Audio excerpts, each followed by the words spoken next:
कर रहे हैं केकेआर के बारे में। अर्पित, केकेआर के बारे में फेवरेट टीम रही है हमेशा से, और इस बार देखे तो जो मेंटर जिन्होंने पिछली बार पूरी टीम बनाई थी वो नहीं है। हाँ, वो चैंपियन आ गए हैं। हाँ, चैंपियन ब्रावो आ चुके हैं। और ब्रावो क्या सीएसके वाली स्ट्रेटेजी लेके आते हैं ऑक्शन में, या फिर केकेआर जिस पर स्टिक रही है कि 2-3 बड़े प्लेयर और बाकी अगर हम देखें तो छोटे प्लेयर जैसे हर्षित राणा इस बार बने, और हमने देखा रिंकू सिंह उन पर कैपिटलाइज करती है कि नहीं वो देखना होगा। अभी आपको अगर रिटेन प्लेयर्स बताए तो नंबर 1 पोजीशन पर सुनील नारायण की ओपनिंग आपका स्लॉट पूरा हो चुका है। हम आपको पूरा बता रहे हैं 11 प्लेयर्स में कौन किस हिसाब से रहने वाला है। उसके बाद हम लोग बताएंगे टारगेट किन प्लेयर्स को किन पोजीशन के लिए क्या कर सकती है। अभी रिटेन का बता रहे हैं कि कौन कौन सी पोजीशन पर उनके लिए है। आंद्रे रसल जो कि 6 या 7वें पे खेलेंगे, वो उनके रिटेन्ड है। और रिंकू सिंह, मतलब इनका स्वैप हो सकता है कि कौन एक ऊपर नीचे खेलेगा।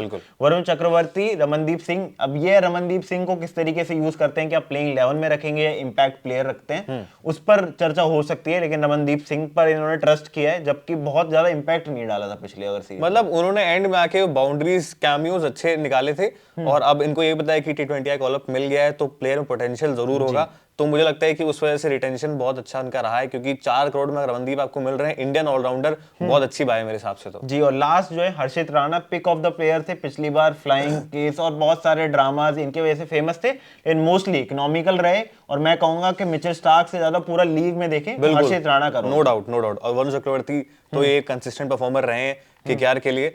तो मेरे हिसाब से ये काफी अच्छी रिटेंशन, 6 के 6 प्लेयर्स आपने रिटेन कर लिए हैं, और इन 6 प्लेयर्स से आपके ऑलमोस्ट 15 से 16 ओवर्स आप देखिए तो निकल जाएंगे। बिल्कुल, आपको एक मेन बॉलर से नारायण है, रमनदीप सिंह से भी आप 2 ओवर करा सकते हैं, रसल से करवाते हैं, वरुण चक्रवर्ती है, हर्षित राणा है, तो ये आप इनसे ओवर निकलवा सकते हैं। इनको अब एक मेन बॉलर चाहिए जो स्विंग कराना जानता हो, और उसके अलावा इनको बाकी बैटिंग में भरना है। जी, अब बैटिंग पहले भर लेते हैं उनकी। पहले बैटिंग में ओपनिंग अगर हम देखें तो सुनील नारायण के साथ पिछली बार फिल सॉल्ट ने की थी, तो वो अब स्लॉट खाली है। तो उसमें देख लेते हैं कि इनके पास ऑप्शंस क्या क्या हैं। देखिए, पहले तो सुनील नारायण लेफ्टी हैं, तो एक राइट हैंडेड बैट्समैन के लिए ऑब्वियस चॉइस होनी चाहिए इनके लिए। Right hand left hand combination के साथ अगर जाएंगे तो ऑप्शंस बहुत सारे राइटी की अगर आप बात करें, उसमें से प्रबल दावेदार जो माने जा रहे हैं, अब तक काफी चर्चाएं हो रही हैं कि जॉस बटलर के पीछे कायदे से जाने वाली केकेआर, क्योंकि कप्तान भी मिल सकता है उसमें उनको, और बटलर मेरे हिसाब से बहुत महंगे जाने वाले हैं। क्या केकेआर के पास उतना पर्स है? क्योंकि अगर बटलर के पास जाएगी तो फिर 2-3 नंबर जो उनके पास बाकी के बचे बैट्समैन, उनके पीछे फिर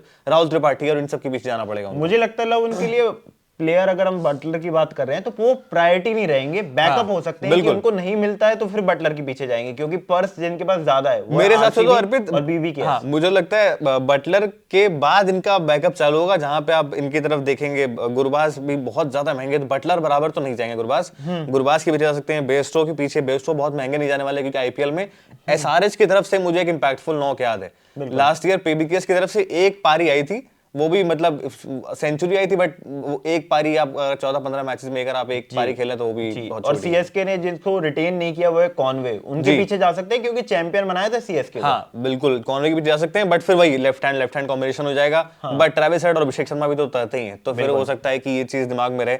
तो ये सब ऑप्शन है। फिल सॉल्ट के पीछे भी जा सकती है जी, केएल राहुल भी एक ऑप्शन है, और बेस्टो तो अब ये इनको देखना होगा कि इनके पास रसल और नारायण 2 ओवरसीज के स्लॉट पूरे हो चुके हैं, तो क्या तीसरा स्लॉट ओवरसीज से कंप्लीट करना है, या फिर आप केएल राहुल से स्लॉट वो कंप्लीट कर सकते हैं, क्योंकि बाकी सारी अभी तक जितने अभी ओपनर्स की हमने बात की वो सभी ओवरसीज हैं। जी, तो एक बार बात कर लेते हैं नंबर 3 और 4 पे किसको रख सकते हैं। तो उसमें मुझे जो लग रहा है कि काफी हद तक चांसेस हैं कि ये नीतीश राणा, राहुल त्रिपाठी की तरफ जाने वाले हैं, इंडियन प्लेयर्स हैं, और इनको पता है केकेआर से पहले खेले हुए, तो मेरे हिसाब से उनके पीछे जा सकते हैं। क्योंकि वेंकटेश अय्यर अगर हम देखें तो उनके लिए अच्छा क्या है नंबर 3, लेकिन मुझे नहीं लगता कि वो उनके बजट में आने वाले हैं। हाँ, वेंकटेश अय्यर महंगे जाएंगे। एक प्लेयर और है जिनका नाम हमने काफी देखा था पिछले ऑक्शन में, समीर रिजवी। उनको आप ऊपर भी भेज सकते हैं, अगर आप यूपी T20 लीग देखते हो तो वहां ऊपर आते हैं। हालांकि सीएसके ने उतनी अच्छी तरीके से यूटिलाइज नहीं किया था, बहुत नीचे भेज रहे थे, तो उनको आप ले सकते हैं, वो सस्ते मिल जाएंगे। मुझे लगता है कि एसआरएच ने जो रिलीज किया राहुल त्रिपाठी, वो केकेआर में पहले भी खेलते थे, तो फिर इस बार हो सकता है कि उनका होम कमिंग होगा, बहुत ज्यादा चांसेस हैं जी। एक बार बॉलिंग की बात कर लेते हैं। बॉलिंग में किसको लोग ले सकते हैं अपने साथ, तो उसमें बहुत प्रबल दावेदार वैभव अरोड़ा माने जा रहे हैं, भुवनेश्वर कुमार के एक्सपीरियंस के साथ जा सकते हैं।